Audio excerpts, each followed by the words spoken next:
মানুষ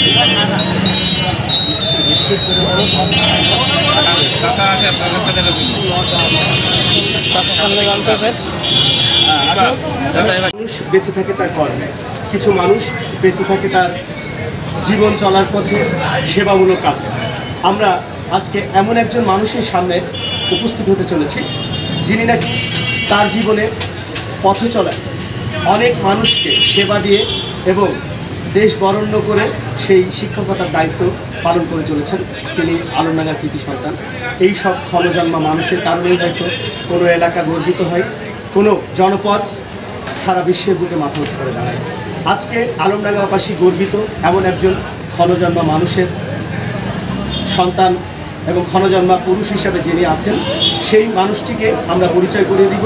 চলুন যাওয়া যাক আমাদের বাংলাদেশের অন্যতম একটি শিক্ষা প্রতিষ্ঠান, অন্যতম একটি বিদ্যাপীঠ আজিজুল হক কলেজ বগুড়া, সেখানকার প্রিন্সিপাল আমাদের আলমডাঙ্গার কৃতি সন্তান।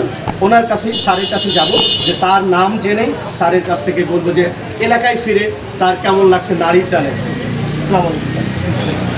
দীর্ঘদিন পর আপনি আমাদের এলাকায় এসেছেন এবং এইটা আপনার জন্মভূমি।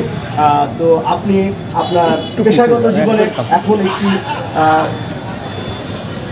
শীর্ষে অবস্থান করছেন। তো এই জায়গায় এসে আবার আপনার পুরানো বন্ধুদের সাথে 82 ব্যাচ যারা আছে তাদের সাথে মিলিত হয়ে ঈদ পরবর্তীতে কেমন লাগছে আপনার? প্রথমে আমি শুভেচ্ছা জানাচ্ছি আমার প্রিয় মাতৃভূমি আলমডাঙ্গা এবং কুমারীবাসীর সকল মানুষদেরকে, সবাইকে জানাচ্ছি ঈদের শুভেচ্ছা। আর আমার বন্ধুদেরকেও জানাচ্ছি শুভেচ্ছা। আমি 14তম বিসিএসএ ক্যাডারের শিক্ষা ক্যাডারে যোগদান করি এবং আজিজুল হক কলেজে দীর্ঘদিন চাকরি করেছি। মাঝখানে মুজিবনগর সরকারি ডিগ্রি কলেজে 2.5 বছর অধ্যক্ষ ছিল। গত নভেম্বর মাসে আমি আজিজুল হক কলেজে পুনরায় অধ্যক্ষ পদে উপস্থিত হয়েছি। আমি বন্ধুদের সাথে বন্ধুদের সাথে ওতপ্রোতভাবে জড়িত। তাদের সাথে করে বন্ধুত্বই শুধু নয়, আমাদের এই বন্ধন সমিতিটা আমাদের সেবামূলক বিভিন্ন কাজের সাথে আমরা জড়িত। এবং আমার আশেপাশে যে সকল বন্ধুরা দেখছেন তারা অত্যন্ত ভালো, তারা বিভিন্ন সেবামূলক কাজে সংশ্লিষ্ট থাকে। আমিও তাদের সাথে যতটুকু পারি সময় দিই। এখন হয়তো ঈদের বড় দায়িত্বের কারণে আমি ঈদে আসতে পারি নাই, কিন্তু আমার বন্ধুদের প্রতি একটা বড় টান ছিল। আর আমার বৃদ্ধ মা বেঁচে আছেন, তারপর ঈদের পরে আমি একদিনের ছুটি নিয়ে আজকে এসেছি মায়ের সাথে এবং বন্ধুদের সাথে মিলিত হওয়ার জন্য। এবং তাৎক্ষণিকভাবে আমার বন্ধুরা ট্রেনে খুব অল্প সময়ের মধ্যে তারা 10-15 জন জড়ো হয়ে গেছে এবং তারা আমাকে ফুলের শুভেচ্ছা দিয়েছে।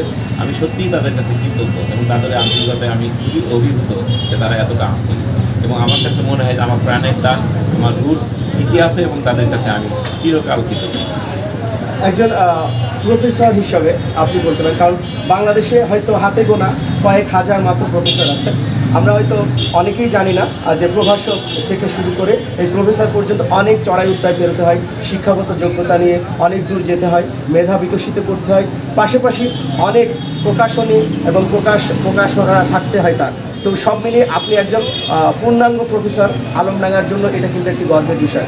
বাংলাদেশে যে হাতে গোনা কয়েকজন মানুষ আছে প্রফেসরের কাতারে, আপনি সেই হিসাবে এই পর্যায়ে যদি যেতে হয় এখনকার প্রজন্মের ছেলেদের জন্য, এবং আপনার 82 ব্যাচের পক্ষে মেসেজটা কি আপনার একটু আমাদেরকে জানান? ধন্যবাদ আপনাকে।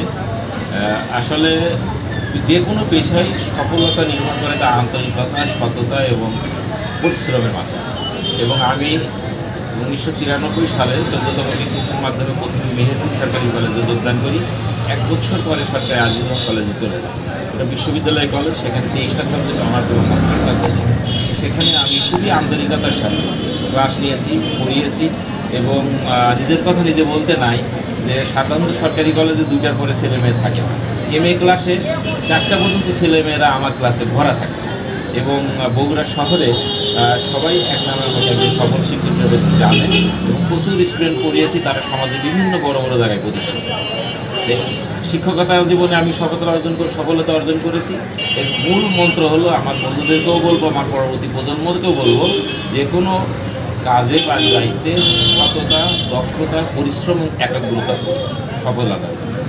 আর আজিজুল হক কলেজ চাকরি করার পরবর্তীতে আমি গাবতলী সরকারি কলেজ বগুড়ার ভাইস প্রিন্সিপাল ছিলাম 5 বছর, মুজিবনগর সরকারি কলেজের প্রিন্সিপাল ছিলাম 2.5 বছর। সেখানেও আমি আমার কর্মের সাক্ষ্য রেখেছি। তারই ফলশ্রুতিতে মাননীয় শিক্ষামন্ত্রী মহোদয় শিক্ষা সচিব মহোদয় আমাকে মূল্যায়ন করেছেন। আমার এই জনপ্রশাসন মন্ত্রী মহোদয়ের কলেজ মুজিবনগর ডিগ্রি কলেজ, উনিও আমাকে খুব ভালো জানেন, আমার কর্মে উনি খুবই সন্তুষ্ট এবং তাদের রিপোর্টের ভিত্তিতেই আমাকে এই বড় জায়গায় এই বড় পদে আসীন হওয়ার মতো সৌভাগ্য আমার হয়েছে। আর আরেকটা কথা বলি, আমি শুধু পেশাগতভাবেই ছিলাম না, এই পেশায় 16,000 ক্যাডার সদস্য আছে। আমি বিশেষ সাধারণ শিক্ষা সমিতির সাথে ওতপ্রোতভাবে জড়িত ছিলাম শিক্ষকতার পাশাপাশি, এবং মুজিবনগর ডিগ্রি কলেজের প্রিন্সিপাল থাকা অবস্থায় আমাদের যে নির্বাচন হয় সারা বাংলাদেশের ভোটে আমি কেন্দ্রীয় কমিটির সহসভাপতি নির্বাচিত হয়েছি এবং এখনও আছি। সামনে নির্বাচন পর্যন্ত আমি দায়িত্বে আছি এবং সেখানেও আমি প্রতিটা মিটিংয়ে অংশগ্রহণ করি এবং ক্যাডারের স্বার্থে সকলকে নিয়ে কাজ করি। আপনার কথা যত শুনছি আসলে আমাদের ক্ষুধা বেড়ে যাচ্ছে, আসলে আত্মিক ক্ষুধা মেটানোর জন্য আত্মিক কথাবার্তাই প্রয়োজন। তো স্যার, এই পর্যায়ে আমরা যেটা বলছি, আলমডাঙ্গাবাসীর জন্য আপনি একটা সময় হয়তো আপনার কর্মস্থল থেকে অবসর গ্রহণ করবেন, তারপর হয়তো আল্লাহ তাআলা আপনাকে যদি আরও দীর্ঘায়ু করে, অবশ্যই আমরা এটা কামনা করব। তারপরে আলমডাঙ্গা বা দেশের জন্য আসলে আপনার কোনো পরিকল্পনা আছে কিনা? অবশ্যই আমার অবসর জীবনে আমার যে বন্ধু বান্ধবরা আছে তাদের সাথে সবাই সুপ্রতিষ্ঠিত সব ক্ষেত্রে এবং তারা সুনামধন্য এবং তাদের মন মানসিকতা সেবামূলক। আমি এলাকার টানে আমি যেখানেই থাকি না কেন এখানে আসবো এবং এলাকার টানে এলাকার মানুষের কল্যাণে আমি কাজ করে দিতে চাই। এটাই আমার।